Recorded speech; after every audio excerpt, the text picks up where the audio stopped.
إن الله وملائكته يصلون على النبي يا أيها الذين آمنوا صلوا عليه وسلموا تسليما اللهم صل على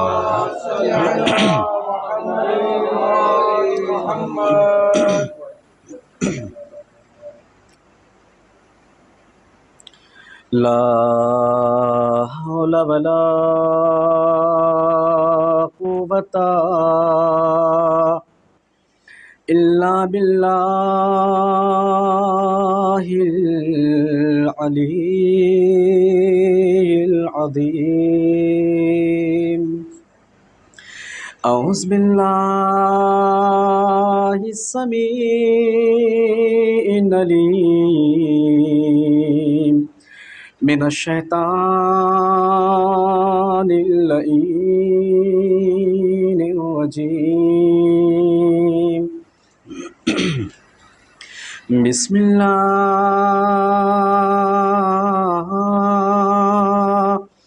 الرحمن الرحيم رب اشرح لي صدري ويسر لي أمري واحلل عقدة من لساني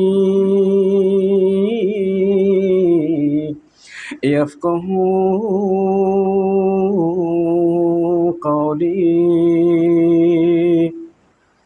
حسبنا الله نعم الوكيل نعم المولى ونعم النصير الحمد لله الذي هدانا لدينه الذي ارتضى وسبيله الذي اصطفى ونصرنا لما يوجب الزلفة لديه والوصول إليه ثم الصلاة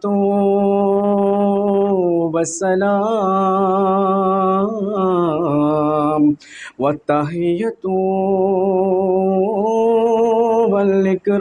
والإكرام على بشير النذير وسراج المنير مولانا ومولى الثقلين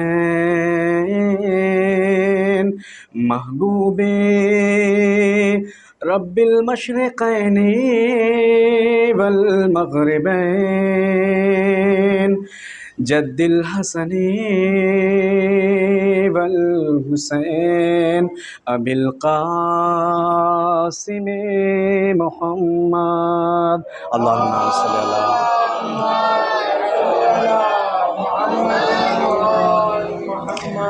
ثم الصلاة والسلام والتحية والإكرام على أهل بيته الطيبين الطاهرين المعصومين المظلومين المنتجبين المنتخبين الهداة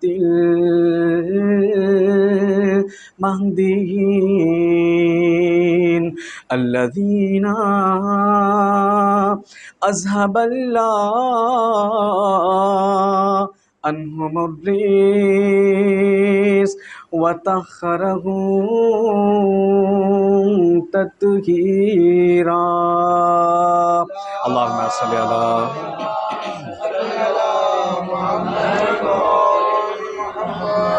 ولعنة الدائمة الباقية الأبدية الأزلية على أعدائهم أجمعين من الأولين والآخرين غاصبي حقوقهم منكر فضائلهم أعداء الله وأعدائهم أجمعين من أول يوم ظلمهم إلى قيام يوم الدين أما بعد فقد قال الله تبارك وتعالى في كتابه الحكيم بسم الله الرحمن الرحيم والعصر إن الإنسان لفي خسر إلا الذين آمنوا وعملوا الصالحات وتواصوا بالحق وتواصوا بالصبر صلوات ارسال فرما دیں حضرات گرامی کرو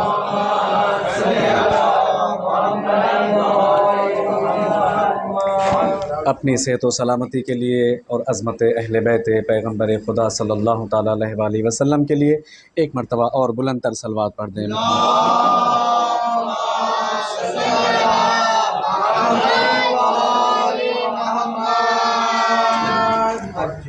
ماتم داران امام مظلوم کربلا سرکار سید الشہداء زندہ رہیے، سلامت رہیے، خدا کوئی غم نہ دے سوائے غم اہل بیت عصمت و طہارت کے۔ ہمارے لیے یہ فضل اور شرف کی گھڑیاں ہیں کہ جن کے خیر سے استفادے کا موقع ہمیں زندگی نے عطا فرمایا ہے، اور ہم کوشش کرتے رہتے ہیں کہ ان فرصتوں سے استفادہ کرتے رہیں۔ اور بے شک ایسا ہی ہے، اگر ہم قرآن کی آیات اور احادیث کی بات کی طرف توجہ کریں اور التفات کریں اور اپنے آپ کو اس کے سامنے لے جا کر پیش کریں، تو یہ چیزیں ہمیں پتہ چلتی ہیں کہ فرصت کے لمحے، فرصت کی گھڑیاں انسان کے ہاتھوں سے تیز رو ابر کے مانند، زود گزر بادلوں کے مانند جو سرعت سے، تیزی کے ساتھ سے شفق کے کنارے سے گزر جاتے ہیں، اسی طریقے سے ہیں۔ اہل بیت عصمت و طہارت علیہم الصلاۃ والسلام اسی لیے فرماتے ہیں اپنی احادیث میں، اپنے کلام اور کلمات میں فرماتے ہیں فَاغْتَنِمُ الْفُرَص۔ دیکھو یہ جو زندگی کی سعادتیں ہیں، جو زندگی کی گھڑیاں ہیں، جو زندگی کے لمحات تمہیں عطا کیے گئے ہیں، فَاغْتَنِمُ الْفُرَص، ان فرصتوں کو اپنے لیے غنیمت جانو۔ کیوں؟ کیونکہ امام فرماتے ہیں فَإِنَّ الْفُرْصَةَ تَمُرُّ مَرَّ السَّحَابِ، کیونکہ فرصت کی گھڑیاں، فرصت کے لمحات ایسے ہیں کہ جیسے تیز رو تندگام بادل آسمان کی سرحدوں سے گزر جاتے ہیں، ویسے ہی وقت اور وقت کی فرصتیں بھی انسان کے ہاتھوں سے گزر جاتی ہیں۔ دانا انسان وہ ہے، بینا انسان وہ ہے، عاقل انسان وہ ہے کہ جو زندگی کی فرصتوں سے استفادہ کرے۔ عزیزان گرامی قدر، اور ہم یہ کہتے ہیں کہ زندگی کی بہترین فرصت، زندگی کی بہترین گھڑیاں، زندگی کے بہترین لمحات وہ لمحات ہیں کہ جن لمحات میں، جن گھڑیوں میں، جن فرصتوں میں انسان ذکر کے ساتھ، انسان فکر کے ساتھ، انسان عبادت کے ساتھ اپنے اوقات و ساعات کو گزر اور بسر کرے، اور ان ذکر و اذکار میں، ان فکر و افکار میں سب سے بہترین عبادت، سب سے بہترین ذکر، سب سے بہترین فکر ہمارے امور میں فکر کرنا ہے، ہمارے معاملات میں فکر کرنا ہے، ہم اہل بیت کا ذکر و تذکرہ کرنا ہے، ہماری مجالس، ہمارے محافلوں کو اور ہماری باتوں کو، ہماری یادوں کو زندہ کرنا ہے۔ صلوات پڑھ دیں محمد و آل محمد کی۔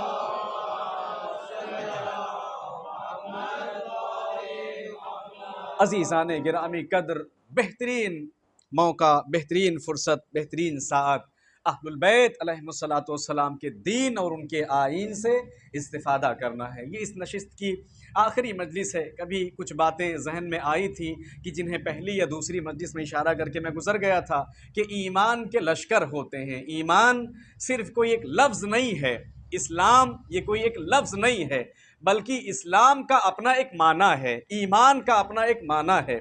مسلمان ہونا یہ اپنا ایک معنی رکھتا ہے اپنے آپ میں، مومن ہونے کا اپنا ایک معنی اور مصداق ہے۔ میں کسی کو کہوں کہ ڈاکٹر، تو ڈاکٹر یہ کوئی لفظ نہیں ہے، اس ڈاکٹر لفظ کے پیچھے اس کی کچھ میننگز چھپی ہوئی ہوتی ہیں۔ میں کسی کو کہوں سائنٹسٹ، تو سائنٹسٹ کا مطلب یہ نہیں ہے کہ جو اچھا کپڑا لباس پہنے ہوئے، نہیں، اس کے پیچھے بہت ساری علمی، ثقافتی، بہت ساری ایسی چیزیں ہیں جو چھپی ہوئی ہیں۔ ہم اگر کسی کو عالم کہتے ہیں، طالب علم کہتے ہیں، کسی کو فقیہ اور مجتہد کہتے ہیں، تو یہ لفظ ہے، مگر اس لفظ کے پیچھے اس کے بہت سارے لشکر ہیں۔ یہ ایک درخت کی طرح الفاظ ہوتے ہیں کہ جس کے تنے ہوتے ہیں، جس کے پتے ہوتے ہیں، جس کے پھل پھول ہوتے ہیں۔ یعنی یہ الفاظ اپنے معانوں کے ساتھ، اپنے مصادیق کے ساتھ اور اپنے پیچھے جو اس کی میننگ ہے ان کے ساتھ یہ کیا ہوتے ہیں؟ کامل ہوتے ہیں، مکمل ہوتے ہیں۔ یہ جو چھوٹا سا سورہ جسے میں نے آپ کے سامنے پڑھا ہے، جس میں پروردگار عالم کا ارشاد ہوا کہ تمام انسانیت خسارے میں ہے، سب کے سب گھاٹے میں ہے، سوائے ان لوگوں کے کہ جو صاحبان ایمان ہیں اور جو لوگ اعمال صالحہ کو کیا کرتے ہیں؟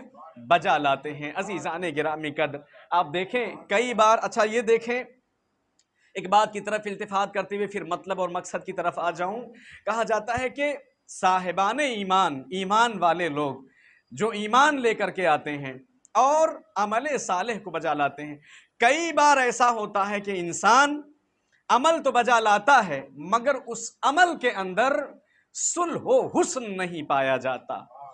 عمل کے اندر صلح کا پایا جانا، عمل کے اندر حسن کا پایا جانا، اس عمل کے اندر زینت کا پایا جانا، یہ سب سے زیادہ اہم چیز ہے۔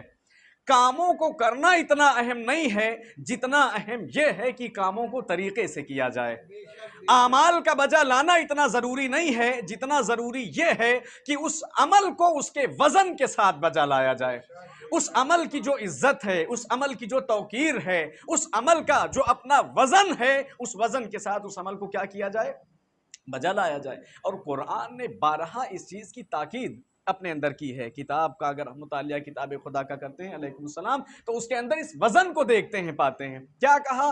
تبارک الذی بیدہ الملک وہو علی کل شیء قدیر الذی خلق الموت والحیات لیبلوکم ایکم احسن عملا۔ آپ دیکھیں آخری فقرہ جو قرآن کا ہے وہ کیا ہے؟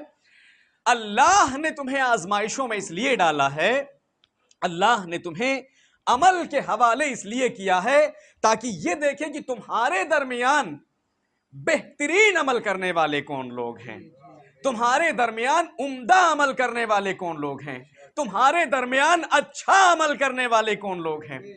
عمل کا کرنا مراد نہیں ہے، عمل کا بجا لانا مقصود نہیں ہے، بلکہ عمل کو اچھا کرنا، عمل کو بہتر کرنا، عمل کو خوبصورت کرنا، عمل کو صالح بنا دینا، عمل کو خالص رکھنا، عمل کو پسندیدہ خدا بنانا، عمل کو ایسا بنانا کہ جو عمل خدا کی رضایت کو خرید لے۔ عزیزان گرامی، یہ ہوتا ہے۔ بستروں کے اوپر تو بہت سارے لوگ سوتے ہیں مگر جو سو کر خدا کی مرضی خرید لے وہ علی کی ذات گرامی ہے۔ توجہ فرمائی ہے، توجہ فرمائی۔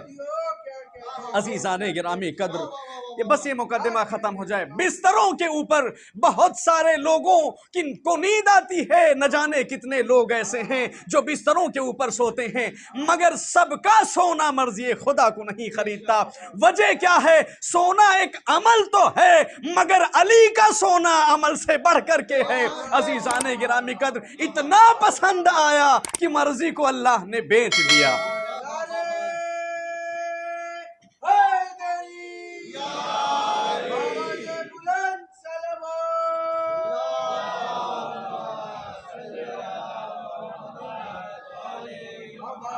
عزیزان گرامی قدر، بہت سارے ایسے لوگ ہیں جو سوتے ہیں بستروں پر. دنیا جاگتی ہے تاکہ خدا کی خوشنودی کو حاصل کرے.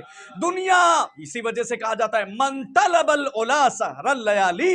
اور جو بلندی چاہتے ہیں، جو کمال اور معراج چاہتے ہیں، جو عزت و شرف چاہتے ہیں، جو خدا کی التفات اور اس کی خوشنودی چاہتے ہیں، انہیں چاہیے کہ وہ راتوں کو جاگا کریں. من طلب العلا، جس نے بلندی چاہی، سحر اللیالی، وہ راتوں کو جاگتا رہا. تو عزیزان گرامی قدر، بلندی راتوں کو جاگنے سے ملتی ہے، مگر یہ عجیب و غریب ہے جناب کہ یہاں جاگ کر نہیں بلکہ سو کر کے بلندیاں حاصل کی جاتی ہیں. کیا کمال ہے.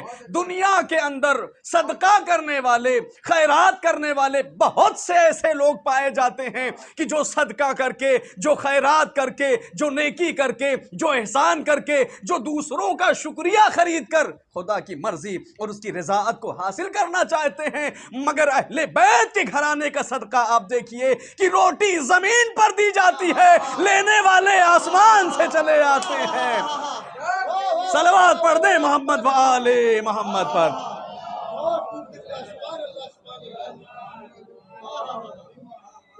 عزیزان گرامی قدر، روٹیاں زمین پر دی جاتی ہیں، خریدار آسمان سے آتے ہیں. زمین پر ہماری روٹیاں جب بکتی ہیں تو ان کے بکنے کا انداز الگ ہوتا ہے، مگر جب آل محمد کی روٹیاں بکتی ہیں تو ان کے بکنے کا انداز الگ ہوتا ہے. بہت سارے لوگ ہیں کہ جو صدقہ کرتے ہیں، جو خیرات کرتے ہیں، نمازوں میں اور سڑکوں پر اور مسلوں پر اور حج کے ارکان میں اور خانہ کعبہ کی زمین پر، مگر عزیزان گرامی قدر حالت رکوع میں زکوٰۃ عطا کرنا، خمس عطا کرنا، سائل کو عطا کرنا، اگر ہم دیکھیں تو یہ روش ایسی ہے کہ جو صرف آل محمد کے ہاں دیکھنے کو ملتی ہے. اور جب یہ روش پائی جاتی ہے تو قرآن آسمان سے اترتا ہوا دیکھتا ہے. انما ولیکم اللہ ورسولہ والذین آمنوا الذین یقیمون الصلاۃ ویؤتون الزکاۃ وہم راکعون. اور مومنین کے ولی، مومنین کی حجت اور مومنین کے امام وہی تو ہیں جو حالت رکوع میں زکوٰۃ دیتے ہیں. عزیزان گرامی قدر، بڑے بڑے نام اور بڑی بڑی شہرتیں رکھنے والوں نے کہا واللہ لقد تصدقت 40 یومن، خدا کی قسم 40 دن تک ہم صدقہ دیتے رہے مگر نہ کوئی آیت اتری نہ کوئی روایت اتری. صلوات پڑھ دیں محمد و آل محمد پر.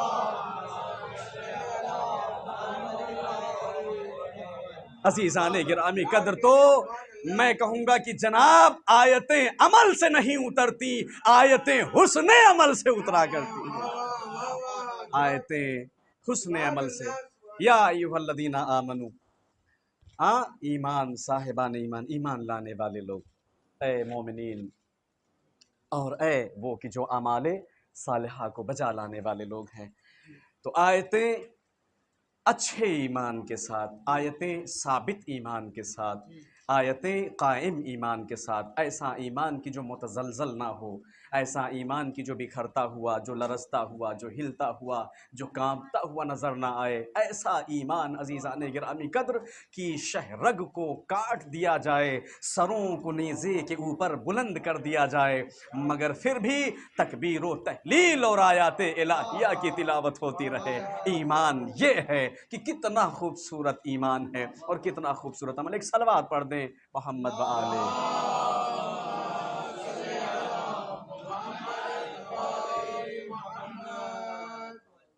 حسن عمل. بس مقدمہ میں نے ختم کر دیا، اپنی منزل کی طرف آؤں گا.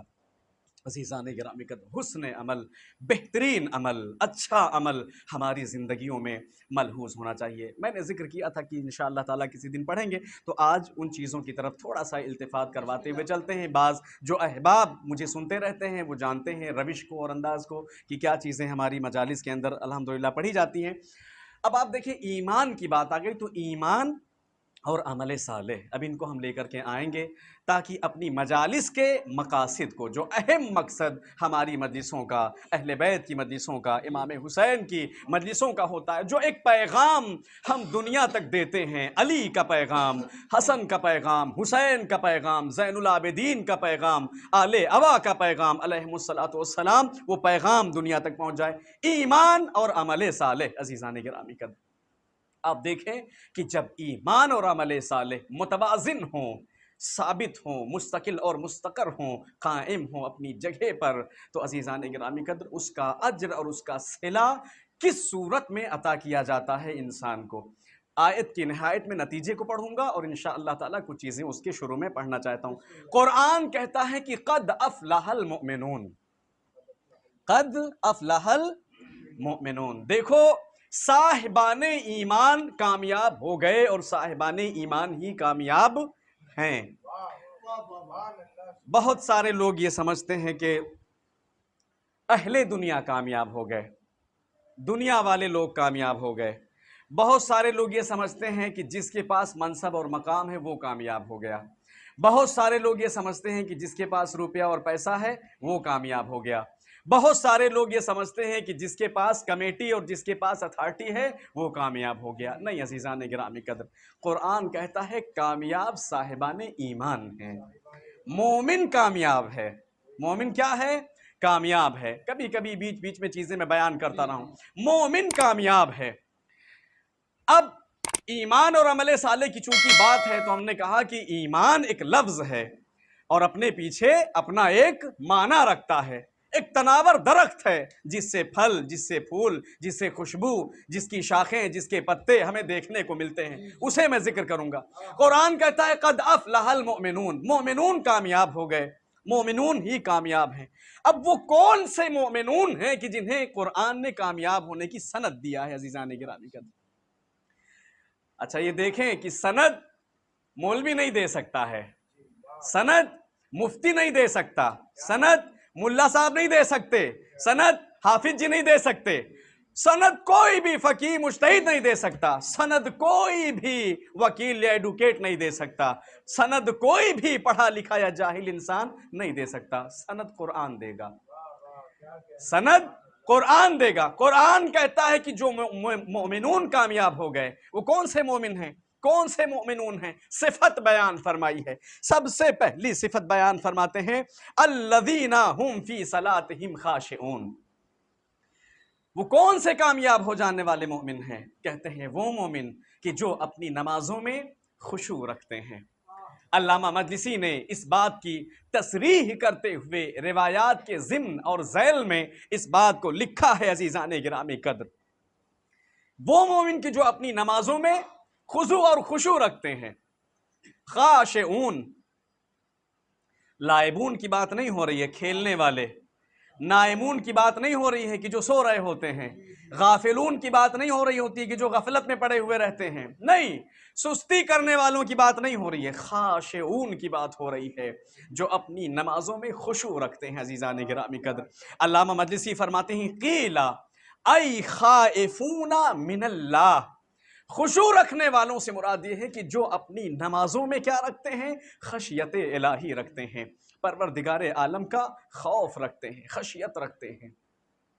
ایسی خشیت عزیزان گرامی قدر، ایسا تذلل پروردگار عالم کی بارگاہ میں کہ اگر ہم ان کی خشیت کی طرف، ان کے تذلل کی طرف، ان کے تواضع کی طرف توجہ کریں، نظر کریں تو عزیزان گرامی قدر عقلیں حیران ہو جاتی ہیں۔ ہماری نمازوں کا معیار الگ ہے، مسلمانوں کی نمازوں کا معیار الگ ہے، مومنین کی نمازوں کا معیار الگ ہے، مگر عزیزان گرامی قدر جن مومنین کی بات قرآن کر رہا ہے کہ الذین هم فی صلاتہم خاشعون، وہ لوگ کی جو اپنی نمازوں میں خشوع رکھتے ہیں، وہ لوگ کی جو اپنی نمازوں میں خضوع رکھتے ہیں۔ ہماری نمازوں کی حالت تو الگ ہے، مگر جو واقعی معنوں میں اپنی نمازوں میں خضوع اور خشوع رکھتے ہیں، تو اگر ہم اسے دیکھنا چاہیں تو آ کر کے ہم دیکھتے ہیں امام علی کی نماز کیسی ہے، ہم آ کر کے دیکھتے ہیں زین العابدین کی نماز کیسی ہے۔ تاریخ کہتی ہے عزیزان گرامی قدر، ایک صلوات پڑھ دیں محمد و آل محمد پر۔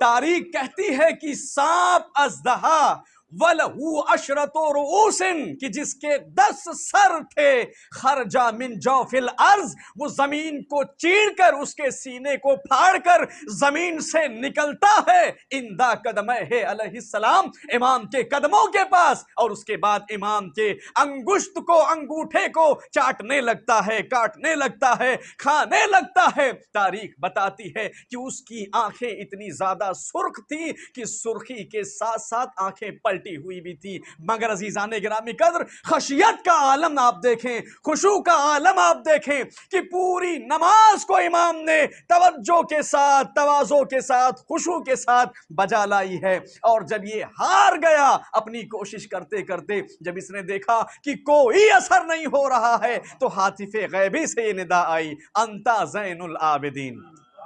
علامہ نے لکھا ہے کہ ہاتف غیبی نہیں بلکہ ابلیس نے کہا تھا انتا زین العابدین۔ واقعی عبادت گزار تو دنیا میں بہت دیکھے، مگر عبادت کرنے والوں کی زینت کو آج دیکھا ہے۔ ایک صلوات پڑھ دیں محمد و آلہ۔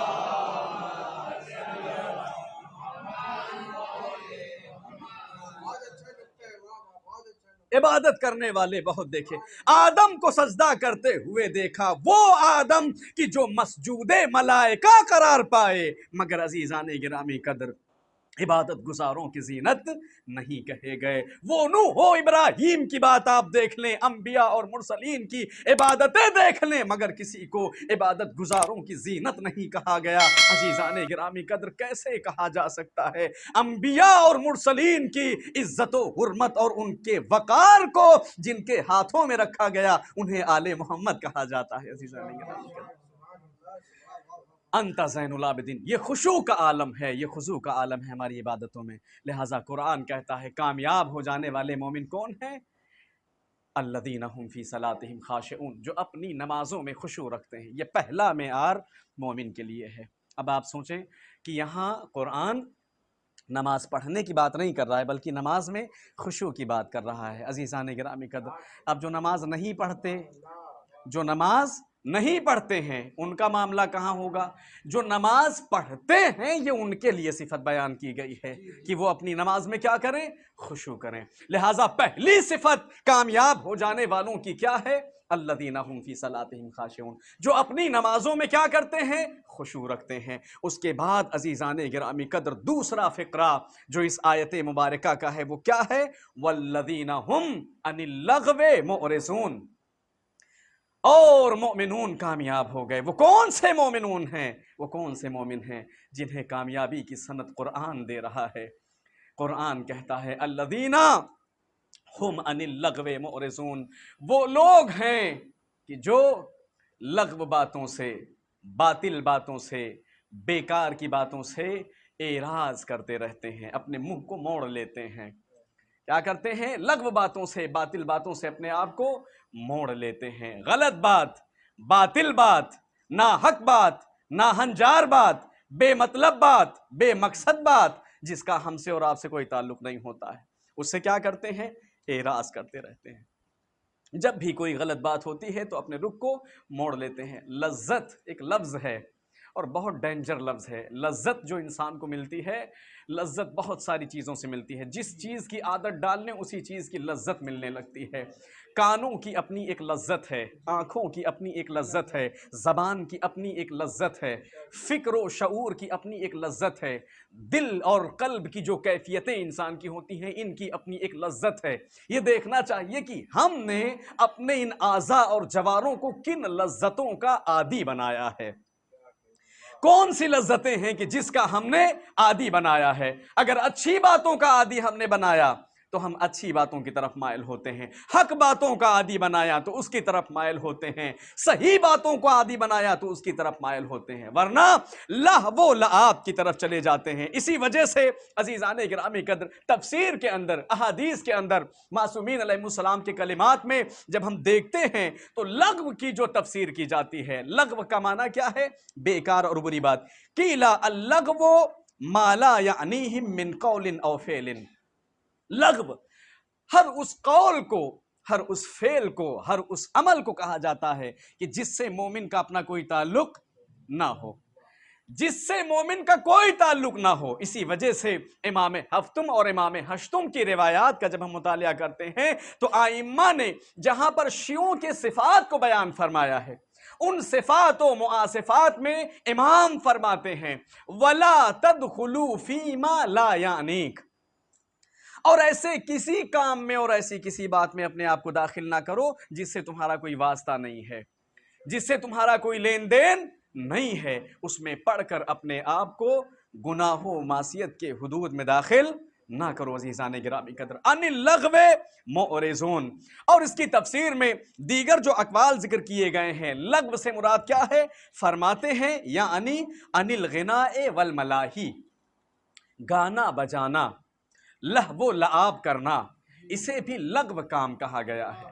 آج ہمارا جو جوان ہے، آج بالخصوص ہماری جوان پیڑھی، ہمارے بچے جو ہمارے احداث ہیں، جن کی پرورش اور جن کا ادب اور جن کی تعلیم اور تربیت کا تسلسل 5 سال 4 سال 5 سال کی عمر سے بظاہر ہم کرتے ہیں، ورنہ تو اگر اسلام کی روش کو ہم دیکھیں تو اسلام تو کہتا ہے کہ ان کی پرورش، ان کی تربیت کا انتظام اور اہتمام ان کی مادر کے شکم میں رحم میں آنے سے بھی پہلے کرو۔ وہ کب ہوتا ہے؟ جب انتخاب ہمسر کیا جاتا ہے۔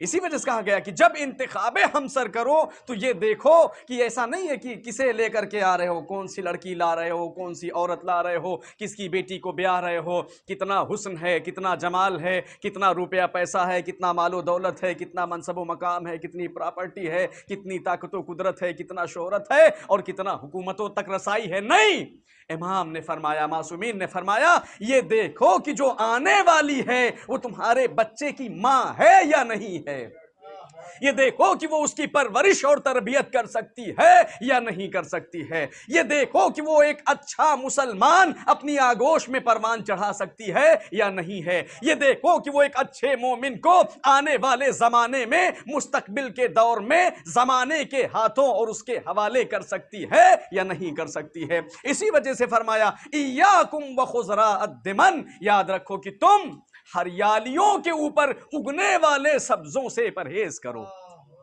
ہریالیوں کے اوپر اگنے والے سبزوں سے اوپر، ایسے سبزے جو گندگیوں کے اوپر اگا کرتے ہیں۔ ایاکم وخضراء الدمن، امام نے کیا فرمایا؟ گندگیوں پر اگنے والے سبزوں سے بچو، کیونکہ جو گندگیوں کے اوپر سبزے اگتے ہیں وہ اگے تو ہوتے ہیں، خوبصورت لگتے ہیں، اچھے لگتے ہیں، ہرے بھرے لگتے ہیں، مگر امام نے فرمایا یہ دیکھو کہ وہ اگے کس جگہ پر ہیں، ان کا مقام اور مرتبہ دیکھو۔ لہٰذا عزیزان گرامی قدر، بات یہ آ گئی کہ آج کی جو جوان پیڑھی ہماری ہے وہ لہو و لعاب میں، ملاہی میں اپنے آپ کو مصروف کرتے رہتے ہیں، کانوں کو اپنے سیراب کرتے ہیں، کانوں کی لذتوں کو پورا کرتے ہیں لغو سے، غنا سے، ناچ گانا بجانا، بہت ساری ایسی چیزیں ہیں۔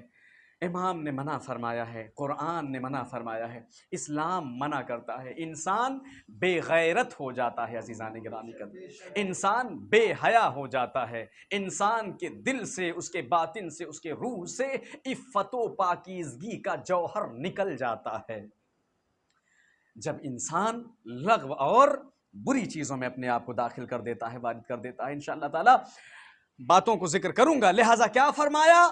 ان الغنا والملاہی، فی ارشاد المفید ایک دوسری روایت میں فرماتے ہیں، کہتے ہیں کہ ہر وہ قول کہ جس کے اندر ذکر و تذکرہ نہ ہو، جس کے اندر اچھی عبادت کی بات نہ ہو، وہ قول اور وہ باتیں بھی کیا ہیں؟ لغو کہلاتی ہیں۔ عزیزان گرامی قدر، لہٰذا مومن کی صفت میں قرآن نے یہ بیان فرمایا، قرآن نے یہ کہا کہ کامیاب کون مومنون ہیں؟ وہی لوگ ہیں کہ جو لوگ کیا کرتے ہیں؟ اعراض کرتے ہیں، کس چیز سے؟ لغو باتوں سے، غلط باتوں سے، بیکار باتوں سے اپنے آپ کو دور رکھے رہتے ہیں۔ آج کل کا تو زمانہ ایسا ہے، کئی بار ہم حوضے سے جب آتے ہیں، اب ہم تو خیر رہتے بھی بڑے فاسق ایریے میں ہیں، بہت ڈینجر ایریا، چھوٹے چھوٹے سے بچے ایسی گندی گندی گالیاں بکتے ہیں کہ دماغ خراب ہو جاتا ہے سن کر کے، اور یہ سب مسلمانوں کے بچے ہیں، یا وہاں آپ یہ مت سوچئے کہ غیر مسلم کے بچوں کا یہ حال ہے، نہیں، یہ مسلمانوں کی حالت بتا رہا ہوں آپ کو۔ صرف پیٹ بھرنا اور شرمگاہوں کی عبادت اور پرستش کرنا۔ مسلمان اور اسلام اور آج کا جو سماج اور معاشرہ اور سوسائٹی ہماری ہے وہ انہی دو چیزوں کے بیچ میں پھنس کر کے رہ گئی ہے، زبان اور شرمگاہ اور اپنی جو ہے یہ چیزیں، اس کے علاوہ نہیں۔ تربیت کہاں ہے، تعلیم کہاں ہے، دین کہاں ہے، کلچر ثقافت کہاں ہے؟ کہیں بھی نہیں ہے۔ چوری چماری ڈکیتی غنڈہ گردی جتنی بھی پائی جاتی ہے آپ دیکھ لو کہ کہاں ہے۔ بیکار جوان دیکھنا ہے، دیکھو کس کی قوم میں پائے جاتے ہیں۔ بے مطلب اور بیکار کس کی قوم میں پائے جاتے ہیں؟ کوئی کام دھندہ نہیں ہے، راتوں کو 1-1 بجے تک چرسیوں کے اڈوں پر کھڑے ہوئے دکھائی پڑتے ہیں عزیزان گرامی قدر۔ یہ کیوں ہے؟ کیونکہ تعلیم و تربیت سے دور ہیں، اور حقیقت تو یہ ہے کہ یہ فلاح و بہبودی سے دور ہیں، ان کو فلاح و بہبودی سے دور رکھا گیا ہے۔ لہٰذا قرآن کہتا ہے کہ جو لوگ اپنے آپ کو لغو سے اور بیکار کاموں سے، بیکار باتوں سے دور رکھتے ہیں، ایسے لوگ کیا ہیں؟ قد افلح المؤمنون، مومن ہیں اور فلاح پانے والے ہیں۔ صلوات پڑھ دیں محمد و آلِ۔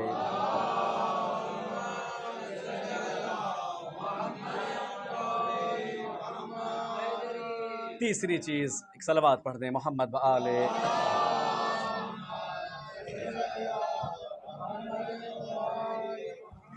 تیسری چیز پڑھنے سے پہلے عزیزان گرامی قدر، چونکہ مورد ہے، موقع ہے تو میں پڑھ دیتا ہوں، ورنہ اس چیز کو مجھے بعد میں پڑھنا تھا۔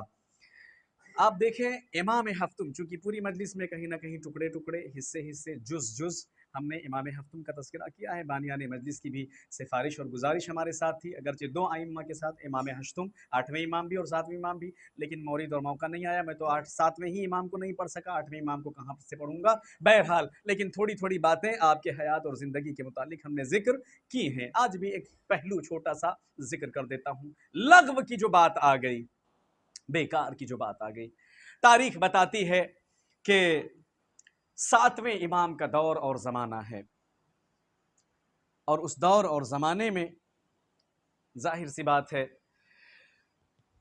جب حکومتیں عادل نہ ہوں، جب سلاطین بادشاہان وقت دیندار نہ ہوں، متدین نہ ہوں، تو پھر لغویات کا چال چلن ہوتا ہے، بیکار چیزیں زمین کے اوپر رائج ہو جایا کرتی ہیں، اور اس میں کوئی بڑی چیز نہیں ہے۔ تاریخ کہتی ہے یوم من الایام، ایک دن امام اپنے گھر سے نکلے، خرج من بیتہ علیہ افضل الصلاۃ والسلام، گھر سے اپنے امام نکلے، اور ایک قصر کی طرف سے، ایک محل کی طرف سے امام کا گزر ہوا۔ امام گزر رہے تھے، گزرتے گزرتے اس گھر سے لغو کی آواز امام نے سنی، وہاں سے گانے اور بجانے کی آوازیں آ رہی تھیں، دف کی آوازیں آ رہی تھیں۔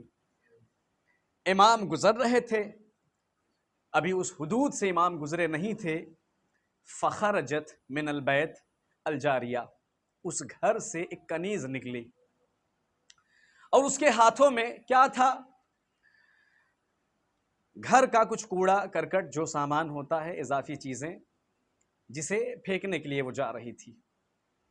جب امام نے یہ لغو باتیں، یہ غنا، یہ گانا اور یہ اس طریقے کی چیزیں، جب وہ آواز سنی اس گھر سے اور گزر رہے تھے، اور اس جاریے کو نکلتے ہوئے اس گھر سے دیکھا، تو امام نے پوچھا کہ اس گھر کا جو مالک ہے، اس گھر کا جو صاحب ہے، کیا وہ آزاد ہے یا وہ حر ہے؟ صاحب ھذا البیت حر او عبد، امام نے فرمایا اس گھر کا جو مالک ہے، کیا وہ عبد ہے یا وہ آزاد ہے؟ جاریہ نے کہا فقالت بل حر، فقال نعم لو کان عبد استحیا من مولاہ، امام نے فرمایا تو صحیح کہتی ہے کہ یہ آزاد ہے، اگر یہ عبد ہوتا، اگر یہ بندہ ہوتا تو یہ اپنے مولا سے حیا کرتا، یہ اپنے مولا سے شرم کرتا، یہ اپنے مولا سے غیرت کرتا، مگر اس کی بے غیرتی یہ بتاتی ہے کہ یہ آزاد ہے، یہ عبد نہیں ہے۔ یہ کہہ کر امام اس راستے سے گزر گئے۔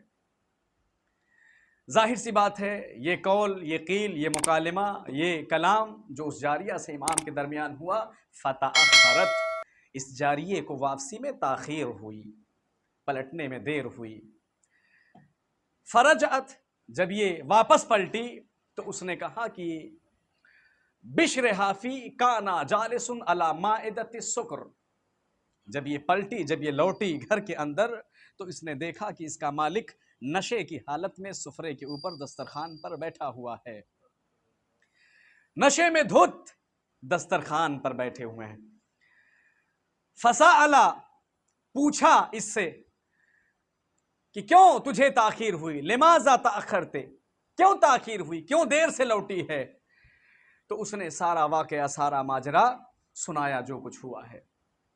تاریخ کہتی ہے جیسے ہی ان واقعات کو سنا کہ عبد مومن کوئی اس راستے سے گزر رہا تھا اور اس سے یہ ساری باتیں ہوئی ہیں اور وہ اس طریقے سے کہتے کہتے اس راستے سے گزرا ہے، فقام من مقامہ، اپنی جگہ سے یہ بلند ہوا،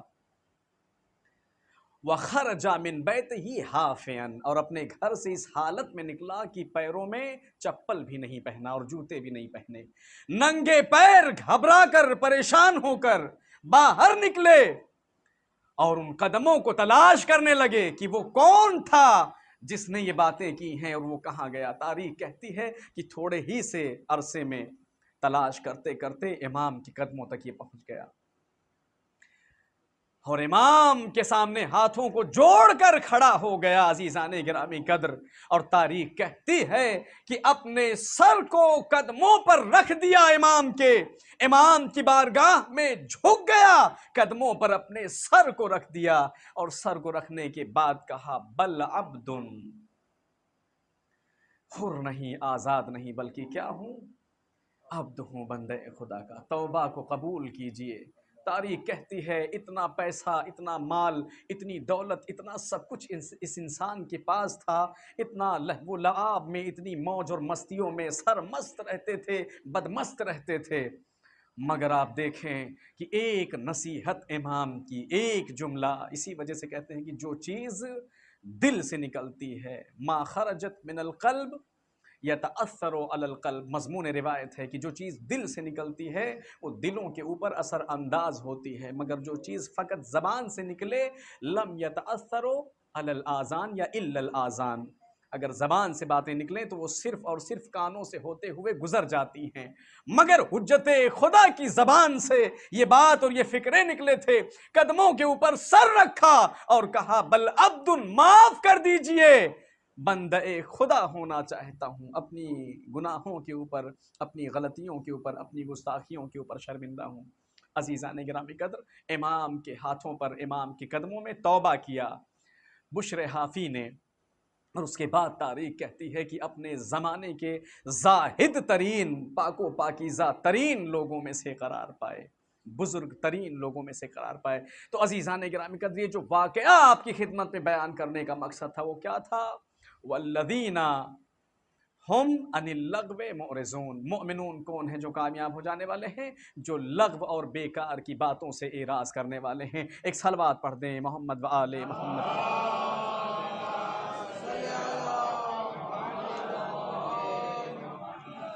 تیسری چیز عزیزان گرامی قدر ہے، آخری مجلس ہے میری، اگر 2-5 منٹ آپ کا وقت میں زیادہ بھی لے لوں تو اس کے لیے میں معذرت چاہوں گا، انشاءاللہ پھر زندگی رہے گی تو دیکھیں گے کیا کرنا ہے۔ تو یہاں پر تیسری صفت جو امام، جو قرآن نے بیان فرمائی وہ کیا ہے؟ وَلِلزَّكَاةِ فَاعِلُونَ وَالَّذِينَ هُمْ لِلزَّكَاةِ فَاعِلُونَ، مومنون جو کامیاب ہونے والے ہیں وہ کون لوگ ہیں؟ کہ جو زکوٰۃ کو ادا کرتے ہیں، جو خمس کو کیا کرتے ہیں؟ ادا کرتے ہیں، جو اپنے مال کے زائد اور اضافی حصے کو راہ خدا میں کیا کرتے ہیں؟ عطا کر دیتے ہیں۔ عزیزان گرامی قدر، آج آپ دیکھیں اسلام کی جو تعلیم ہے، اسلام کی جو تربیت ہے، اسلام کی جو ثقافت ہے، وہ تمام دنیا کی تعلیم، تربیت اور ثقافت سے کیا ہے؟ جدا ہے۔ آج آپ دیکھیں کہ نہ جانے کیسے کیسے دنیاوی اہل دنیا کے لوگ ہیں، انہوں نے سسٹم بنا رکھا ہے، یہ اتنا حصہ غریبوں کا، یہ اتنا حصہ مسکین کا، یہ اتنا حصہ مریضوں کا، یہ اتنا حصہ حاجت مندوں کا، مگر اسلام کو آپ دیکھیں کتنا معتدل دین ہے، کتنا محترم دین ہے کہ ایک ایسا نظام اسلام نے بنایا ہے اقتصاد کے اوپر، اتنا عظیم نظام اور قانون اقتصاد کے اوپر بیان کیا اور بتایا ہے کہ اگر اس نظام کو عدل کے ساتھ انصاف کے ساتھ فالو کیا جائے، اس کی پیروی کی جائے، اس کی اتباع اور اس کی اطاعت کی جائے، عدل کے ساتھ انصاف کے ساتھ، ایک صلوات پڑھ دیں محمد و آل محمد پر۔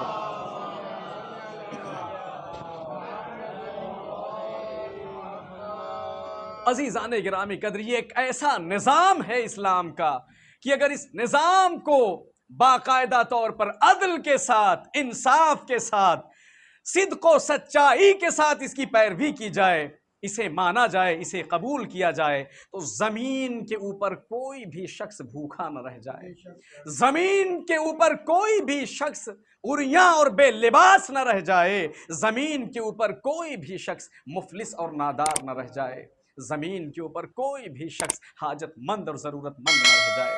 خمس اور زکوٰۃ کا سلسلہ، لہذا کیا ہے، اسلام نے یہ ایک اقتصادی نظام بنا دیا ہے اور مومن کی صفت بنائی ہے۔ ایسا نہیں ہے کہ یہ صرف ایک نظام ہے، بلکہ کہا کامیاب ہو جانے والوں کی یہ صفت ہے کہ وہ کیا کرتے ہیں، والذین ہم للزکاۃ فاعلون، کہ وہ زکوٰۃ کی پرداخت کرتے ہیں، وہ زکوٰۃ کو ادا کرتے ہیں، خمس کو ادا کرتے ہیں۔ کیوں؟ تاکہ اس سے نظام اسلام، اقتصاد کا جو ایک نظام ہے وہ چلتا رہے، باقی اور برقرار رہے۔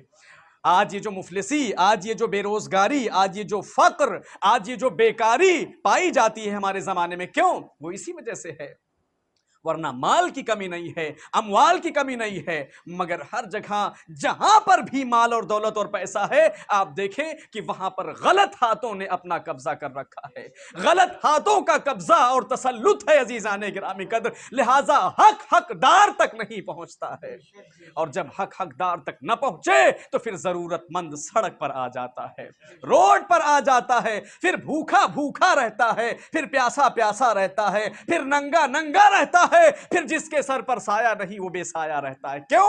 کیونکہ حق میں ناجائز تصرف کیا جاتا ہے۔ قرآن نے ایک ایسا نظام پیش کیا ہے کہ اس نظام کے اوپر عدل و انصاف کے ساتھ، صدق و سچائی کے ساتھ اگر عمل کر لیا جائے تو عزیزان گرامی قدر کتنے ایسے اقتصادی مسائل اسلام کے ہیں کہ جنہیں حل کیا جا سکتا ہے۔ وَلِلزَّكَاةِ، کہتے ہیں زکوٰۃ کی پرداخت اور ادا کرنے والے ہی مومنون ہیں، اور وہ قیامت کے دن کامیاب ہو جانے والے لوگوں میں سے۔ یہ تیسری صفت تھی مومنون کی۔ نتیجہ بہت خوبصورت ہوگا، 2 جملوں میں نتیجے کو پڑھوں گا عزیزان گرامی قدر، بس اپنی اس بات کو تمام کر دینا چاہتا ہوں۔ چوتھی چیز عزیزان گرامی قدر جسے قرآن نے بیان کیا ہے، مومن اور مومن کی صفت، مومن اور عمل صالح کیا ہے؟ کیا کہتا ہے قرآن؟ قرآن کہتا ہے والذین ہم لفروجہم حافظون۔ ہاں، مومن کون ہے اور مومن کا عمل کیا ہے؟ مومن بھی اور عمل صالح بھی آپ دیکھیے، کہتے ہیں کہ والذین ہم لفروجہم حافظون، وہ لوگ کہ جو اپنے شرمگاہوں کی حفاظت کرتے ہیں، وہ لوگ کہ جو اپنے شرمگاہوں کی کیا کرتے ہیں؟ حفاظت کرتے ہیں، اپنے عزت نفس کو، اپنی عفت نفس کو، اپنی پاک دامنی کو، اپنی حیا کو، اپنی غیرت کو عزیزان گرامی قدر یہاں وہاں ضائع نہیں کرتے۔ آج یہ جو سلسلہ ہے، آج یہ جو زمانہ ہے، آپ دیکھیں باقاعدہ طور پر بہت زیادہ رائج ہے، اور 90% ہمارے جوانوں کی یہ حال۔ ہمارے جوانوں سے مراد میری اسلام ہے، میں باقاعدہ ہمیشہ اسلام، یہ کوئی شیعت کی بات نہیں کر رہا ہوں، ہر وہ مسلمان کی جو کلمہ گو ہے، کلمہ پڑھنے والا ہے، اس کی بات کر رہا ہوں۔ وہ کیا ہیں؟ انہی چیزوں کے اندر کیا ہیں؟ اپنے آپ کو مبتلا رکھے ہوئے ہیں، ناجائز چیزوں میں الجھے ہوئے ہیں، حرام چیزوں میں الجھے ہوئے ہیں، جوہر حیات کو اپنے ہاتھوں سے تباہ کرتے ہیں عزیزان گرامی قدر، اسے ضائع کرتے ہیں۔ جوہر حیات، ایسا جوہر کہ جس سے نسل انسانی کی بقا اور اس کا دوام ہے، اور اس کی فضیلت اور عظمت کے لیے اتنا کافی ہے کہ پیغمبر نے صلوات اللہ وسلام تعالیٰ علیہ اپنے خطبے کے اندر فرمایا تناکحوا وتناسلوا فاکثروا فانی اباہی بکم الامم ولو بالسقط، میں قیامت کے دن اس جوہر حیات کے اوپر بھی فخر کروں گا کہ جو صلب مادر میں مستقل اور مستقر نہ رہ سکا، ضائع ہو گیا۔ وہ بچہ جو اپنی مادر کے صلب سے ضائع ہو جائے، میں آسان ترجمہ کر کے آپ کو کہوں، میں اس کے اوپر بھی کیا کروں گا؟ فخر کروں گا۔ مگر عزیزان گرامی قدر، گناہ، معصیت، ظلم و زیادتی، یہ نفسوں کو اپنے تباہ کرنا کیا ہے؟ شرمگاہوں۔ آج آپ دیکھیں لباس کی بات اگر ہم دیکھیں تو لباس پاکیزہ ہونا چاہیے۔ اسلام کا یہ حکم ہے کہ کوئی ایسا لباس نہ پہنا جائے کہ جو لباس انسان کے جسم اور بدن کی حکایت کرے، اس کے طول و عرض کو ظاہر کرے۔ انسان کے جسم کی جو بناوٹ ہے، مردوں کی بات ہو یا پھر عورتوں کی بات ہو، اور اگر ہم اتر کر کے آئیں اس بات میں تو ہم کیا دیکھتے ہیں کہ حجاب، لباس کہ جسے بنی آدم کے ستر و پوشیدگی کا ذریعہ بنایا گیا تھا، اس نے بنی آدم کو آج سڑکوں کے اوپر عریاں اور ننگا کر ڈالا ہے۔ لباس پہنے ہوئے ننگے پھرتے ہیں، حجاب کرتے ہوئے ننگے پھرتے ہیں عزیزان گرامی قدر۔ کیوں؟ کیونکہ اب ہمیں عزت کی فکر نہیں رہی، اب ہمیں غیرت کی فکر نہیں رہی، اب ہمیں پاکیزگی کی فکر نہیں رہی، اب ہمیں حیا کی فکر نہیں رہی۔ امام حسین فرماتے ہیں مرد کی غیرت کو اگر دیکھنا ہے تو یہ دیکھو کہ اس کی عورت کا لباس کیسا ہے۔ کیا پڑھوں اس کے بعد؟ کیا روایت لے کر کے آؤں؟ اس کے بعد کوئی روایت نہیں پڑھ سکتا۔ مرد کی غیرت کا اندازہ اس کی عورت کے لباس سے لگاؤ، دیکھو کہ وہ اس کی لباس، اس کی عورت کا لباس کیسا ہے، اس کی بیوی کا لباس، اس کی بیٹی کا لباس، اس کی بہن کا لباس، ان کے محرموں کا لباس دیکھو کہ کیسا ہے۔ آج تو مکس گیدرنگ اور پتہ نہیں کیا کیا اور نہیں معلوم کیا کیا، مجھے تو معلوم بھی نہیں ہے کہ کیا کیا، بہرحال بہت ساری ہزاروں سینکڑوں چیزیں ہیں جہاں پر آپ دیکھیں کہ سب کچھ تباہ ہو رہا ہے عزیزان گرامی قدر۔ انسان کیسے گریہ کر سکتا ہے خاندان عصمت نبوت کے اوپر؟ کیسے گریہ کر سکتا ہے انبیاء و مرسلین اور ان کی خواتین پر، اہل بیت عصمت و طہارت پر؟ گریہ کرنے کے لیے دل کا خفیف اور ہلکا ہونا ضروری ہے، دل کا پاکیزہ ہونا ضروری ہے۔ جس دل کے اوپر گناہ ہو، معصیت کے زنگ لگے ہوئے ہوں، اور جس نے اپنا قبضہ کر لیا ہو عزیزان گرامی قدر، اور جس نے اس کی پاکیزگی، اس کی خفت کو، اس کے ہلکے پن کو چھین لیا ہو اور گناہوں ظلم کے بوجھ سے اسے دبا ڈالا ہو، وہ دل رقیق کیسے ہو سکتا ہے؟ وہ دل ملائم اور نرم کیسے ہو سکتا ہے؟ اور جب دل ملائم اور نرم نہیں ہوگا تو آنکھیں کبھی بھی تر نہیں ہو سکتی ہیں۔ قرآن کہتا ہے یا بنی آدم قد انزلنا علیکم لباسا یواری سوآتکم وریشا، اے بنی آدم ہم نے لباس کو اس لیے تمہارے لیے نازل کیا تاکہ تم اپنے جسموں کو اس لباس کے ذریعے سے چھپاؤ، تاکہ تم اپنے جسموں کا پردہ کرو، تاکہ تم اپنے آپ کو پوشیدہ کرو، تاکہ سماج کے اندر، معاشرے کے اندر شرم و حیا، عفت و پاکیزگی کا ایک چال چلن ہو جائے۔ اسلام کی ثقافت آپ دیکھیں کیا ہے اور مسلمان کی ثقافت آپ دیکھیں کہ کیا ہے عزیزان گرامی قدر۔ اس کے بعد فرمایا وَلِبَاسُ التَّقْوَىٰ ذَلِكَ خَيْرٌ، کہتے ہیں اور سب سے بہترین لباس تقوی کا لباس ہے، پاکیزگی کا لباس ہے۔ پاکیزہ کر لو اپنے آپ کو، یہ سب سے بہترین لباس تمہارا ہے۔ ایک صلوات پڑھ دیں محمد و آل محمد۔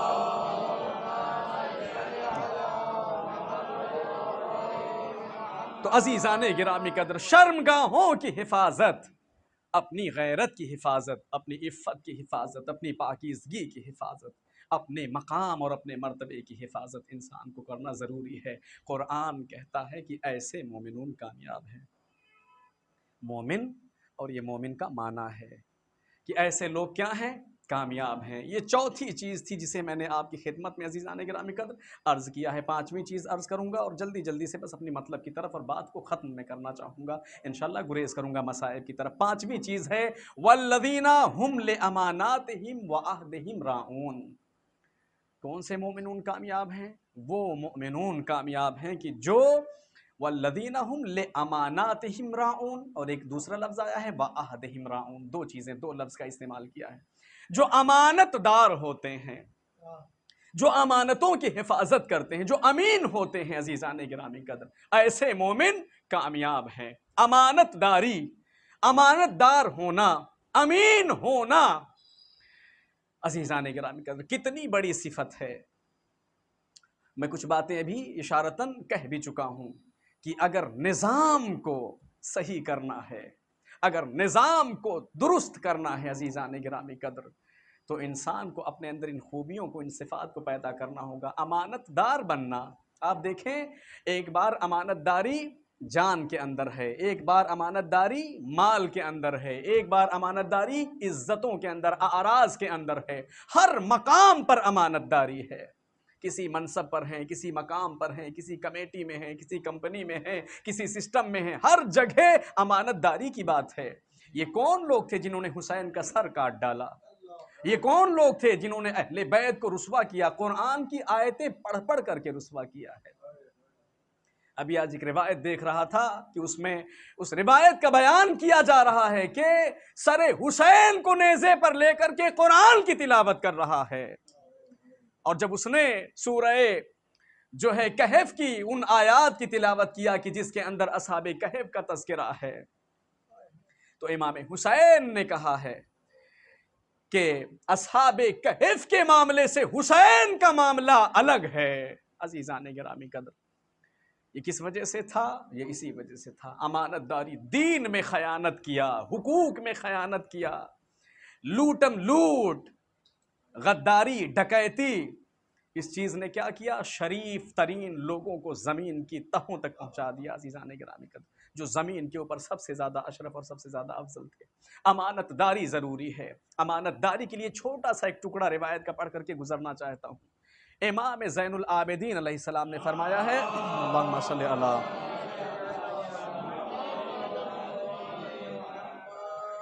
مضمون روایت ہے، علامہ مجلسی نے بھی لکھا ہے، علامہ حر آملی نے وسائل الشیعہ کے اندر بھی لکھا ہے، امام فرماتے ہیں رد الامانہ، امانت کو لوٹا دو، امانت کو واپس کر دو، ولو کانا قاتل ابی، اگرچہ امانت دار امانت داری کرنے کے لیے میرے باپ کا قاتل ہی کیوں نہ ہو۔ یہ چوتھے امام کہہ رہے ہیں، اگر میرے باپ کا قاتل بھی ہو تو امانت داری کا حق یہ ہے کہ امانت اس تک لوٹا دی جائے، امانت کو اس تک واپس کر دیا جائے۔ اسلام کی عزت، اسلام کی حرمت، اسلام کی پاسداری اسی امانت کے اوپر کیا ہے؟ ٹکی ہوئی ہے۔ عزیزان گرامی قدر، جب مکے سے نبی نے ہجرت فرمائی تو آپ دیکھیں اپنے پیچھے ایک امین کو چھوڑا، کہا علی یہ چیزیں میرے اوپر ہیں، ان امانتوں کو ادا کر کے آنا۔ علی نے یہ امانتیں کن کے حوالے کی ہیں؟ کفار قریش کے حوالے کی ہیں۔ مومن کی بات نہیں ہے، متدین کی بات نہیں ہے، دینداروں کی بات نہیں ہے، وہ لوگ کہ جن کے ڈر سے، جن کے خوف سے، جن کے خطرے سے ہجرت کا حکم ہوا ہے، ان کی امانت کو ادا کرنے کی بات ہو رہی ہے۔ اسی وجہ سے جب زیارت امین اللہ ہم پڑھتے ہیں، امام کی سب سے مستند زیارت امام علی سلام اللہ تعالیٰ علیہ کی، تو ہم پہلے فقرے میں پڑھتے ہیں السلام علیکہ یا امین اللہ علی خلقے، اے خدا کی وہ حجت کی جو اس کے خلائق کے اوپر امین ہے، امانت دار ہے۔ عزیزان گرامی قدر، تو قرآن کہتا ہے امانت دار مومن کیا ہے؟ قد افلح المؤمنون، کامیاب ہو جانے والے۔ امانت داری ہماری زندگی میں ہونا چاہیے، چاہے ہم رشتوں کے سلسلے میں ہوں، چاہے مال و دولت کے سلسلے میں ہوں، امانت دار ہونا۔ وعہدہم، اور عہدوں کے اوپر، اپنے وعدوں کے اوپر وفا کرنا۔ وعدہ خلافی بری ترین صفت شمار کی گئی ہے۔ ائمہ معصومین علیہ السلام فرماتے ہیں کہ سب سے بری صفت، سب سے قبیح صفت اور سب سے برا عمل وعدہ خلافی ہے۔ عزیزان گرامی قدر، لہٰذا قرآن نے اس صفت کو بیان کیا کہ جب کسی سے وعدہ کرو تو اپنے وعدے کو وفا کرو۔ مومن وہ ہے کہ جب اس سے وعدہ کیا جائے تو وہ اپنے وعدے کو وفا کرتا ہے، اور جب وہ کسی سے وعدہ کرتا ہے تب بھی اپنے وعدے کو کیا کرتا ہے؟ پورا کرتا ہے، اپنے عہد کو پورا کرنا۔ لہٰذا امانت داری اور عہد وفا کا بجا لانا یہ قرآن نے مومن کی صفت قرار دی ہے۔ اب اگر انسان مومن ہے اور ان صفات کو اپنے اندر نہیں رکھتا ہے تو عزیزان گرامی قدر، کامیاب ہو جانے والوں کے دائرے سے ایسے لوگوں کا کوئی لینا دینا نہیں ہے۔ یہ پانچویں صفت تھی کہ جسے قرآن نے اپنے دامن میں جگہ دیا۔ چھٹی قسم اور ساتویں قسم ختم کر دیا میں نے اپنی بات کو، والذین علی صلاتہم یحفظون، اور وہ لوگ کہ جو اپنی نمازوں کی حفاظت کرتے ہیں۔ عزیزان گرامی قدر، نماز کی بات میں کر چکا ہوں، زیادہ اطالہ کلام نہیں کرنا، اپنی گفتگو کو لمبا نہیں کروں گا۔ نمازوں کی حفاظت کرنے والے، نمازوں کی پابندی کرنے والے، اس کے پہلے بھی اشارتاً اس بات کو میں کہہ چکا ہوں کہ ہمارے یہاں نماز کا مسئلہ دیگر فرق و مذاہب کے نماز کے مسئلے سے الگ ہے۔ ان کے یہاں تو ایک وضو سوکھتا نہیں کہ دوسرے وضو کے پہلے پہلے مؤذن مسجد میں بلا دیتا ہے، اور ہمارے یہاں نمازوں کا فصل آپ دیکھیں، نماز صبح پڑھ لی اس کے بعد کتنے گھنٹے کا فاصلہ ہے، پھر آپ نماز ظہر و عصر کو بجا لاتے ہیں، اس کے بعد مغرب اور عشاء کا کتنا فاصلہ ہے۔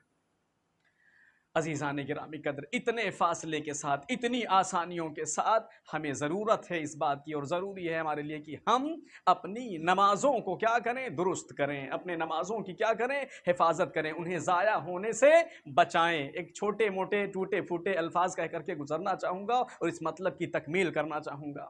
عزیزان گرامی قدر، پوری دنیا مولوی کے پاس، مولانا کے پاس، حافظ کے پاس، قاری کے پاس، اور لہبان جلانے والے کے پاس، اور کیا ہے وہ کوئلہ جلانے والے کے پاس چکر کاٹتی رہتی ہے۔ اس چھوٹے سے طالب علم کا جملہ ہے، اسے حفاظت کیجئے گا اور محفوظ کیجئے گا اپنے ذہنوں کے اندر۔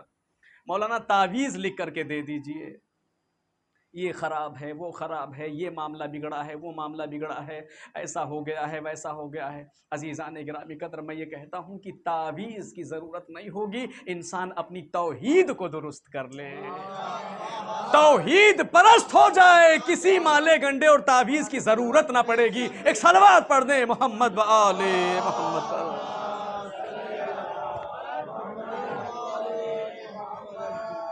توحید اچھی ہو جائے انسان کی، انسان توحید پرست ہو جائے، اپنے اور اپنے رب کے درمیان معاملات کو ٹھیک کر لو، اللہ تمہارے اور لوگوں کے درمیان معاملات کو ٹھیک کر دے گا۔ وقت نہیں ہے، ورنہ یہ جو جملہ بھی میں نے کہا ہے اس کے اوپر پوری روایت نہج البلاغہ کی پڑھ دیتا آپ کے سامنے، انشاءاللہ پھر کبھی پڑھوں گا، کہ انسان اپنے اور اپنے خدا کے درمیان معاملات کو ٹھیک کر لے۔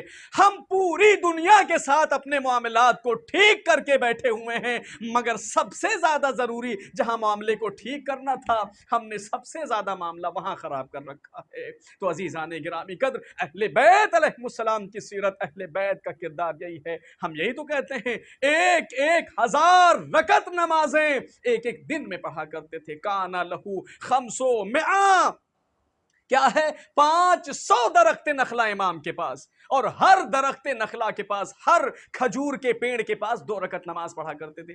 جناب ہم کہتے ہیں مومن کے صفات میں سے اہل البیت علیہ السلام نے 5 جو صفتیں بیان کی ہیں، اس میں سے 51 ایک چیز یہ بھی ہے کہ 51 رکعت واجب نماز پڑھی جائے۔ میں کہتا ہوں 51 نہیں پڑھ سکتے، 17 پڑھ لو کم سے کم، جو واجب ہے۔ تو عزیزان گرامی قدر، یہ مومن کی صفات میں سے ہے۔ نمازوں کی غفلت، مصلی پر آ جائیں معاملات ٹھیک ہو جائیں گے۔ مصلی سے دور رہ کر اگر کوئی یہ چاہتا ہے کہ اس کا کوئی معاملہ لہبان اور کوئلہ جلانے والا مولوی کرے، تو یہ کبھی نہیں ہو سکتا ہے عزیزان گرامی قدر، یہ کبھی نہیں ہو سکتا ہے۔ قرآن کو اپنا شعار بنائے، اہل البیت کے دین اور آئین کو اپنا شعار بنائے، نہج البلاغہ کو اپنا شعار بنائیں، صحیفہ سجادیہ کو اپنا شعار بنائیں، دعائے کمیل کو اپنا شعار بنائیں، دعائے عرفہ کو اپنا شعار بنائیں۔ اہل بیت کی زندگی اور کیا ہے؟ لوگ کہتے ہیں فضیلت، مولانا لوگ، امامے والے لوگ اور فلانے لوگ اور ڈھکانے لوگ فضیلت نہیں پڑھتے ہیں۔ ابھی میری بات ہو رہی تھی اپنے ایک محترم سے، تو میں وہی کہتا تھا، فضیلت آخر بھائی کس چیز کو سمجھتے ہیں آپ؟ فضیلت کیا ہے؟ گھوڑے دوڑانا فضیلت ہے؟ فضیلت عمل ہے، وہ کردار ہے، وہ سیرت ہے کہ جس کے لیے ان کے سروں کو کاٹا گیا ہے۔ عزیزان گرامی قدر، لہٰذا نمازوں کی محافظت، والذین هم علی صلاتهم یحافظون، وہ لوگ کہ جو اپنے نمازوں کی محافظت کرتے ہیں، پابندی کرتے ہیں، ایسے لوگ کامیاب ہیں۔ اب یہ آخری فقرہ اور میں نے اپنی گفتگو کو ختم کر دیا۔ یہ جو 6-7 قسمیں قرآن نے بیان کیا ہے عزیزان گرامی قدر، اس کے بعد قرآن نے جس لفظ کی ضمانت دیا ہے، اس سے زیادہ بڑا لفظ میں ممبر سے پیش نہیں کر سکتا۔ قرآن کہتا ہے اولئک هم الوارثون، یہ یاد رکھو، یہ جو صفات ہم نے بیان کیے ہیں، یہ جو مواصفات ہم نے بیان کیے ہیں، یہ جو خوبیاں ہم نے بیان کی ہیں، اگر یہ صفات، یہ خوبیاں، یہ مواصفات، اگر یہ خصائل کسی کے اندر پائے جائیں، اولئک هم الوارثون، تو ایسے ہی لوگ جنت کے وارث ہوں گے۔ قرآن کہتا ہے اولئک هم الوارثون الذین یرثون الفردوس وهم فیہا خالدون۔ عزیزان گرامی قدر، ایسے ہی لوگوں کو جنت فردوس کا وارث بنایا جائے گا، اور وہ اس قیامت کے دن اس جنت فردوس کے اندر، جنت عدن و خلد کے اندر ہمیشہ ہمیشہ رہیں گے۔ ایک صلوات پڑھ دیں محمد و آل محمد۔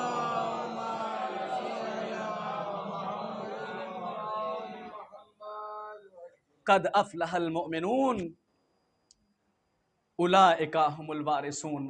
پہلی آیت اور یہ آخری آیت ہے، افلح المؤمنون، مؤمنون کی جو کامیاب ہو جانے والے ہیں۔ کون سے مؤمنون کہ جن کی کامیابی کیا ہے کہ انہیں جنتوں کا وارث بنا دیا جائے، جنتوں کا مالک بنا دیا جائے۔ الذین یرثون الفردوس۔ عزیزان گرامی قدر، جنتی ہونا اور بات ہے اور وارث جنت ہونا اور بات ہے۔ قرآن نے کہا کہ اگر ان صفات کو اپنے اندر پیدا کر لے تو انسان نہ صرف یہ کہ جنتی ہوگا بلکہ جنت کا وارث بھی ہوگا۔ یعنی جنت کے وارث ہونے کا مطلب یہ ہے کہ جسے چاہے قیامت کے دن اس کی شفاعت کر سکتا ہے، اس کی سفارش کر سکتا ہے۔ کبھی زندگی رہے گی تو شیعان آل محمد کی شفاعت میں اس بات کو ذکر کروں گا کہ وہ ایک دوسرے کے ہاتھوں کو پکڑ کر دروازہ جنت سے ہنستے ہوئے مسکراتے ہوئے داخل ہو جائیں گے۔ ایک صلوات پڑھ دیں محمد و آل محمد۔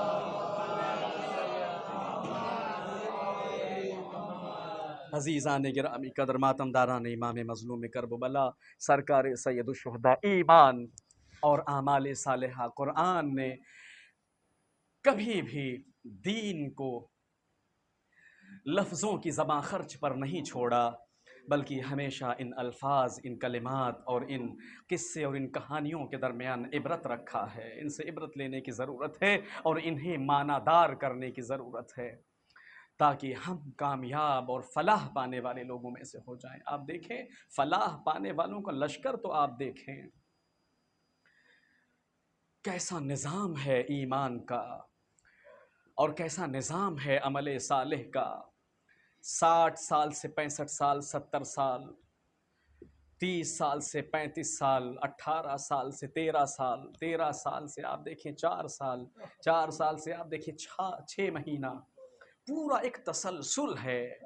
کیسی تسبیح ہے ایمان کی آپ دیکھیں، اور عمل صالح کی کہ عزیزان گرامی قدر ایک ہی راستہ ہے اور اس راستے پر نقش قدم پر چلے جا رہے ہیں۔ فلاح پانے والوں کا راستہ، فلاح پانے والوں کا قوم و قبیلہ۔ عزیزان گرامی قدر بس آپ آمادہ گریہ ہو گئے، میں چند جملے مصائب کی پڑھ کر اور پھر آپ کی زحمت کو تمام کر دوں گا۔ بس ربط مصائب کے لیے 2 کلمہ اور اس کے لیے صبر کی تلقین آپ کو کرتا ہوں۔ تاریخ کہتی ہے کہ قوم بنی اسرائیل میں ایک شخص تھا، اس کے پاس ایک گائے اور ایک بچھڑا تھا۔ اسے حاجت اور ضرورت تھی، اس نے گائے کے اس بچھڑے کو اسی گائے کے سامنے، اس کی ماں کے سامنے ذبح کر دیا۔ ارباب مقاتل نے اس واقعے کو مقتل کی کتابوں میں لکھا ہے، نقل کیا ہے۔ اس کے بچے کو ذبح کر دیا۔ جب اس بچڑے کو ذبح کر دیا تو تاریخ کہتی ہے کہ گائے کو بہت اذیت ہوئی، بڑی تکلیف ہوئی، اور اتنی تکلیف ہوئی، اتنی شدت ہوئی کہ روتے ہوئے، گریہ کرتے ہوئے اس نے فریاد بلند کی اور بددعا کر دیا اپنے سر کو اٹھا کر کے۔ تاریخ کہتی ہے کہ اس کا بازو شل ہو گیا اور یہ جناب موسیٰ کے پاس آیا، اور جناب موسیٰ کے پاس آنے کے بعد اس نے اپنا پورا ماجرا، اپنا پورا قصہ سنایا۔ تو جناب موسیٰ اس کے اوپر بہت ناراض ہوئے، بہت غضبناک ہوئے اور اسے اپنے پاس سے دور کر دیا۔ عزیزان گرامی قدر، کہا کہ کیا تجھے اتنی حیا اور اتنی شرم نہیں آئی کہ تو نے اس کے بچڑے کو اس کی آنکھوں کے سامنے ذبح کر ڈالا؟ اسی وجہ سے اب میں احکام اور شرعی مسائل بیان نہیں کر سکتا کیونکہ مصائب کے مورد میں ہوں، ورنہ میں بیان کرتا کچھ باتیں۔ جناب موسیٰ ناراض ہوئے اس کے اوپر اور غضبناک ہو کر اس کو بھگا دیا اپنی بارگاہ سے کہ تو میری نظروں کے سامنے سے دور ہو جا۔ عزیزان گرامی قدر، ارباب مقاتل نے ان باتوں کو لکھنے کے بعد میں مصائب آل محمد کو لکھا ہے۔ جناب موسیٰ کے سامنے ایک ایسا شخص آتا ہے جس نے گائے کے ایک بچڑے کو ذبح کیا، تو جناب موسیٰ جیسا نبی غضبناک ہو کر اسے اپنی بارگاہ سے ہٹا دیتا ہے۔ میں کہتا ہوں اے اللہ کے نبی، حیوانوں اور چوپایوں کو کہ جس کی حلیت کا حکم قرآن نے دیا ہے اس کے لیے دلوں کی ایک کیفیت ہوتی ہے۔ انسانوں کو ذبح کیا گیا ہے کربلا کے میدان میں، مائیں خیموں سے کھڑی ہو کر یہ دیکھ رہی تھی کہ ان کے بچوں کو ان کی آنکھوں کے سامنے ذبح کیا جا رہا ہے۔ ہائے کرب و بلا کی ماؤں پر درود و سلام، ام لیلہ کے سامنے ان کا بیٹا، ام فروا کے سامنے ان کا بیٹا، رباب کے سامنے ان کا بیٹا۔ اجرکم اللہ، خدا کوئی غم نہ دے سوائے غم امام مظلوم کرب و بلا کے۔ ہاں عزیزان گرامی قدر، کیا مصیبتیں آل محمد پر ٹوٹ پڑی ہیں۔ تاریخ کہتی ہے کہ درخت کنعان ایک درخت ہے جو شہر کنعان میں تھا۔ تاریخ نے لکھا ہے عزیزان گرامی قدر کہ جناب یعقوب کے زمانے میں جب لوگ اپنے شہر سے کسی شہر کی طرف جایا کرتے تھے تو اپنے عزیز و اقربا کو وداع کرنے کے لیے، چھوڑنے کے لیے اس درخت کے پاس آتے تھے۔ اس درخت کو درخت وداع کہا جاتا ہے۔ جناب یوسف کے بھائیوں نے جب جناب یوسف کو اپنے ساتھ لے لیا اور لے کر جانے لگے تو تاریخ نے کہا کہ آپ کی ایک سوتیلی بہن تھی، وہ سو رہی تھی اور ایک خواب دیکھا کہ جس میں جناب یوسف کے متعلق بہت وحشیانہ اور اس طریقے کی چیزوں کو ملاحظہ کیا۔ کہتی ہے تاریخ کی خواب سے اپنے آپ کو بیدار کر لیا اور روتی چیختی چلاتی ہوئی اٹھی، اور اٹھنے کے بعد اپنے بابا سے پوچھا کہ بابا یوسف کہاں ہیں؟ پوچھا کہ یوسف کا کیا ماجرا ہے؟ کہا میں نے اس طریقے سے خواب دیکھا ہے۔ ساری باتیں بتائی گئیں کہ یوسف کو ان کے بھائی لے کر کے جانے والے ہیں، اپنے ساتھ لے کر کے جا رہے ہیں۔ تاریخ کہتی ہے کہ اس بہن کی اپنے بھائی سے اس قدر محبت تھی، یوسف سے اس قدر یہ محبت کرتی تھی کہ صبر کا دامن ٹوٹ گیا۔ تاریخ کہتی ہے کہ باپ کے سامنے سے دوڑتی ہوئی یوسف کی ملاقات کے لیے نکلی اور کئی مرتبہ راستے میں گرتی تھی، کئی مرتبہ راستے میں اٹھتی تھی، گرتی تھی پھر اٹھتی تھی۔ تاریخ نے بتایا کہ بالآخر یوسف کو پا لیا اور گلے لگ کر بڑی دیر تک روئی اور اس کے بعد یوسف کو الوداع کیا اور کافی دیر تک یوسف کا راستہ دیکھتی رہی۔ عزیزان گرامی قدر، یعقوب کا ایک بیٹا یوسف، یوسف کی ایک بہن، ہائے کربلا میں آ کر کے دیکھو کتنے یعقوب و یوسف ہیں۔ تاریخ کہتی ہے کہ جب امام حسین خیمے سے مقتل میں آئے ہیں اور شمر حسین کے سر کو کاٹنا چاہتا ہے تو زینب جیسی بہن خیمے سے نکلتی ہے، کبھی گرتی ہے کبھی اٹھتی ہے، واہ محمدہ، واہ علیہ کی آوازیں بلند کرتی ہے۔ اجرکم اللہ، خدا کوئی غم نہ دے سوائے غم امام حسین کے۔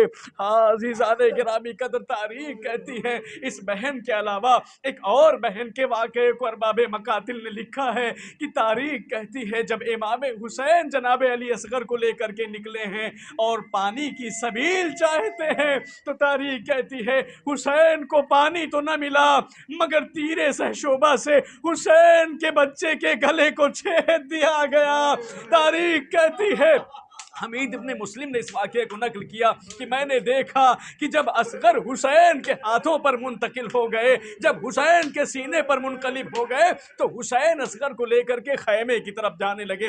تاریخ کہتی ہے عزیزان گرامی قدر ابھی خیمے میں حسین نہیں پہنچے ہیں مگر جب بیویوں کو اصغر کی شہادت کی خبر ہوئی، حمید ابن مسلم کہتا ہے میں نے خیمے سے دیکھا کچھ بیویاں ہیں جن کے چہرے چاند سے سے بھی زیادہ خوبصورت ہیں، ابا کے دامن کو سنبھالتی ہوئی مقتل کی طرف دوڑتے ہوئی آئی، آنے کے بعد اس لاشے پر خود کو گرا دیا۔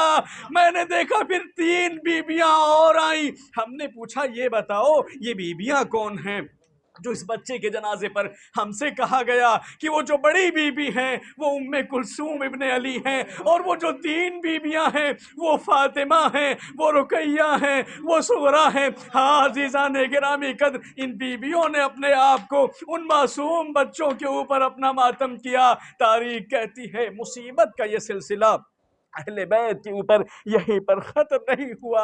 عاشور کے بعد اس قافلے کو ہتکڑیوں کے ساتھ، بیڑیوں کے ساتھ اسیر کیا گیا۔ عزیزان گرامی قدر، تاریخ بتاتی ہے کہ انہیں شہر بشہر، گلی بگلی، کوچہ بکوچہ پھرایا گیا۔ بس آخری جملہ اور زحمت کو تمام کیا۔ تاریخ کہتی ہے کہ امام سید سجاد نے 7 مصیبتوں کو شام کی تاریخ میں ذکر کیا ہے۔ بس 1-2 مصیبت پڑھ کر آپ کی زحمت کو تمام کر دوں۔ جب امام سے پوچھا جاتا کہ سب سے بڑی مصیبت کہاں پر ٹوٹی تو امام فرماتے تھے الشام الشام الشام الشام، شام کا لفظ یاد کرتے اور بہت دیر تک گریہ فرماتے تھے۔ امام سے جب اس کی وجہ پوچھی گئی تو امام نے ان مصیبتوں کو ذکر فرمایا۔